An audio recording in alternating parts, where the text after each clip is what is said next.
Hey gang, I'm Josh. And I'm James. Welcome to this week's episode of Aitv.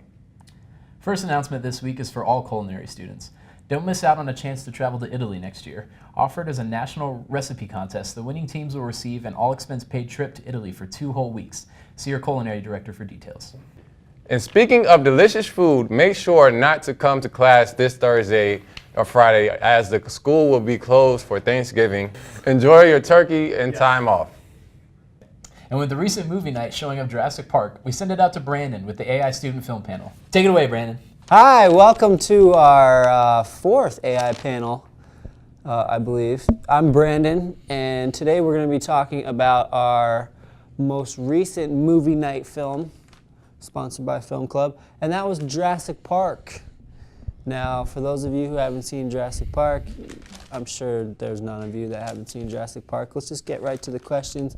First, actually, I should introduce my panel today. We have Danilo Castro, film student, and AI film panel regular. Lily Ruiz, Lily Wonka? Ruiz. Lily Ruiz, also a film student and film panel regular. And then we have a new addition to the film panel today. Amazing film student here at AI, Josh Williams. Thank you. Josh, welcome. Thank you. It's a pleasure to be here. It's a pleasure to have you. Now, let's get right to the questions. It's not all a tea party and glitter fun, as they say. Guys, how long had it been since you've seen Jurassic Park? Danilo, had it been a while? Surprisingly, not that long. Maybe less than a year, because I just showed it to my brother for the first time. Okay. So it had been pretty fresh in my memory when we screened it for the film club. Really? Lily? How long had it been since you've seen it? I was less than 10 years old the Okay, last time good. I saw it. Yeah, so it's been a long time. Josh? I only had seen it once. All right, so before, good. And I was Then- like 5. Lily, this question is basically for you then. Did you notice anything this time around that you may have missed as a youngster? Or did anything hit home more now that you're an adult watching it for the first time? I mean, there was a slight bit of nostalgia Right. watching it, but as a filmmaker now, you notice like, oh, they're doing this, oh, they're doing that, instead of just focusing like dinosaurs. Right. You know? You always seem, especially the deeper you get into the film program, you tend to notice more things as far Oh as yeah, filmmaking. definitely. Me personally, I was moved a lot by the scene with Jeff Goldblum at the table, where he's talking about how life will find a way, and it really hits home the message of, you know, don't mess with creation. You know, leave it to nature. Yeah. And Leave it to nature. what better Leave it to the person fly. than Goldblum to do that? Anyways, let's move on. Any of you read the book, the Jurassic Park Yes. novel? By I Michael own Crichton? it. Yeah. I've never Yeah. read it. Josh, you read it? Yeah. Any differences between Oh yeah. the there's a book lot. and the It's film? It's kind of the basic idea is the same. It's Yeah. still just like, oh, we're making dinosaurs, but there's obviously like several differences as there is with Like most. like what? Let's book get an movies. example. I'm trying to think of like a specific thing. I know there's some people that don't die in the yeah. movie that die in the book. Yeah, like Yeah. the thing with Goldblum never happens. I don't think the Travesty. lawyer guy gets killed in the book. So are the changes It's not anything massive. Are they better? Is Yeah, it- the is movie's it- the movie's better movie's because better? when you're reading it, you're like, oh, cool, dinosaurs.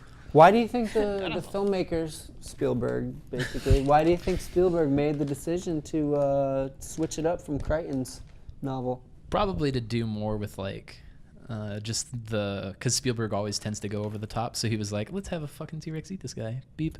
Right. But That was ba- good. just That was more solid. the.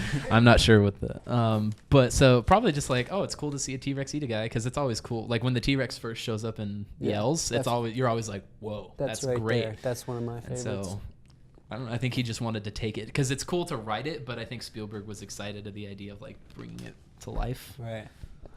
As most of you guys know, this was a landmark achievement in special effects, Jurassic Park, Did it win 1993. anything? Did it win anything? I'm Because if it didn't win for sound design, It has to have one for, if not sound design, then best visual effects and Yeah, like hopefully. something. I should have done the research on that before this. However, Just wondering. the special effects were groundbreaking. Industrial Light and Magic is a big achievement for them, and Stan Winston's creature animatronics. Oh, yeah. Do the special effects hold up, guys? Do you think over time that that still looks realistic to you, even with all we know now about dinosaurs and potentially having feathers and Dinosaurs? stuff? Dinosaurs. You want me to answer this first? You think they hold up? I think they absolutely hold up. I think they hold up better than. Well, I've only seen out of the sequels. I've only seen Jurassic World. Okay. But I think those. I think those are far less like impressive. The effects in the most recent one compared to now. Right. So I think the original ones hold up. The first 3 special effects kind of remain. Oh, really? It never like Okay. adapts ridiculously. Okay, good. Because the I feel like fourth the one is fourth one- mostly CGI. Yeah, all of Jurassic World. Jurassic is CGI. World. All I think of it the close-ups shows. are. All of It the shows? close-ups are. I think so. practical. All right. And that was going to be my next question, if any of you have seen the new one. Yeah. All of you Yeah. have. Yep. Yeah. Yeah. And it's all CGI, all the dinosaurs CGI. It's mostly that, yeah. Yeah. Okay. There's like a cut, like when she pets the Brontosaurus or something. That's a animatronic. But Alright. that's it, I think. Yeah, I know. Effects were so much better in the first one. But Josh and last Lily, one. you guys have seen the other two? Yeah, I I've seen haven't. 2 and 3. I've seen 2 and 3. I've only seen Jurassic Park and Jurassic World. Is this the best one of the 4? Yeah, the first. Well, The just first because one? it's the first. Yeah. So it's kind of like a New Hope. What like else with do you Star think Wars. separates it from the other 3? Well, the second one is all about Goldblum, so Right. that one's fun to watch just because it's Goldblum. Mm-hmm. But the second one's not. I don't think the second one is very good because it's a little weird. Mm-hmm. But I don't know. The story just doesn't hold up. It's not as great. It's always like we need you to come back to the island because of this. Yeah, I watched it again recently, and I was wondering the same thing. Yeah, I'm like, it's always like, oh, really? there's a You, problem. you Yeah. just happen to have another Yeah. island? Yeah, that- there's another island with a similar problem. and yeah, we need not you to only fix that, it. but the government knowing what they Yeah. know about the Right. first one. I think the didn't third one is intervene. pretty good. But I do like the second one though. But of course, you can't touch the first one. You Yeah. can't touch this. Yeah. Oh, hammer. Wayne Knight. We can't have a Jurassic Park conversation or a film night conversation without talking about Wayne Knight of Seinfeld fame. And he is a good segue into the comedy question that I have for you guys. Obviously, we have a teacher, I won't name any names, at this school who is not very fond of Steven Spielberg as a director. And his reasoning behind it is there's always a comedy, an unnecessary funny moment that is slipped in by Spielberg at a time when it would have been better off without like a very serious moment.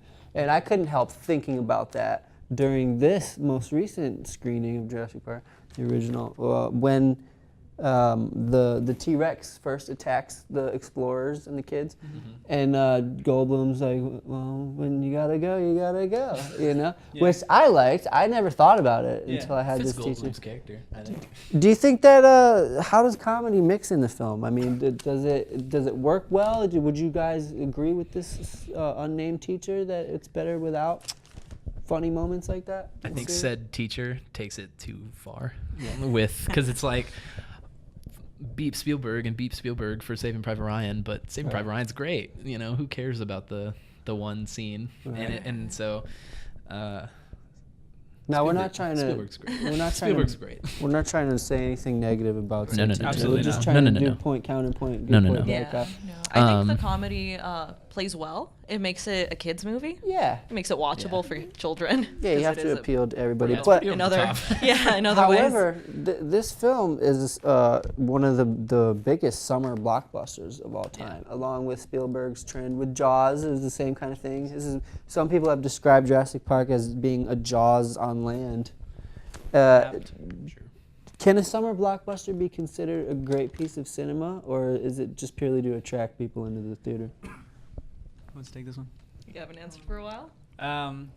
I think absolutely a blockbuster can be a great piece of cinema. I think because it appeals to a large audience and it appeals to kids and adults alike, that doesn't mean it lowers its like artistic merit. You know, just because something's difficult doesn't mean it's like more artful. Inception. So I think absolutely, I think Jaws is a great piece of cinema. I think Jurassic Park is. I think Spielberg gets a bad rap for like comedy and stuff like that, for making it more I guess just more appeasable to the masses, but that doesn't mean he's any less great at what he does. Yeah. Right, Lily, what do you think? Can a summer blockbuster be a great piece of cinema? I do agree with his statement. I guess, though, I'm more cynical about blockbusters just because of their nature, especially nowadays.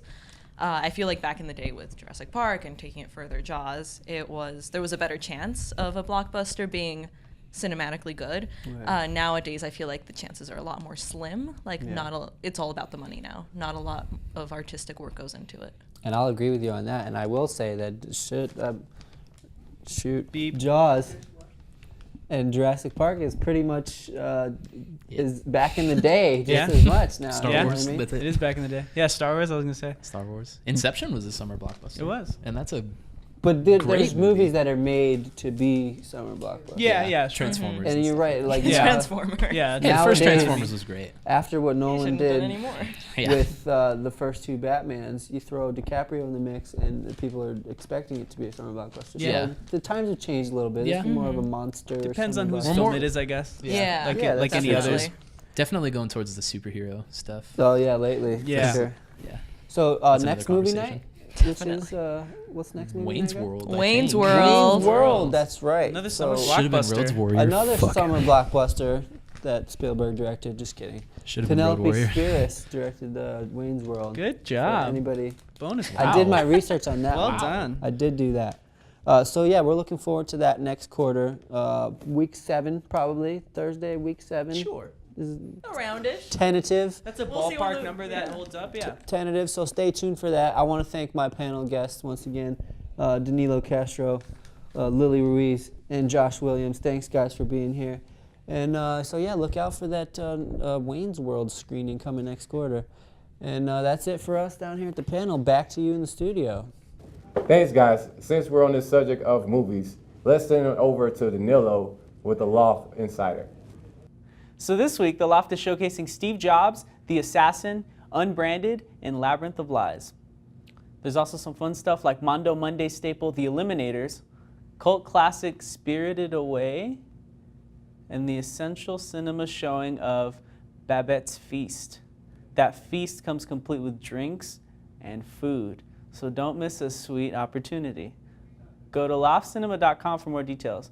And until next time, that about does it for the Loft Insider. Back to you guys. Great stuff. And now we send it out to Lily with the news around town.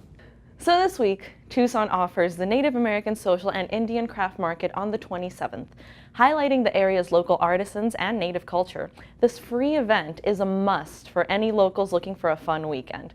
Go to www.usaindianinfo.com. Elsewhere, the Tucson Symphony Orchestra presents Pixar this Saturday and Sunday at the Tucson Music Hall. Covering theme music from all 13 Pixar films, it's a magical experience for music and Disney lovers.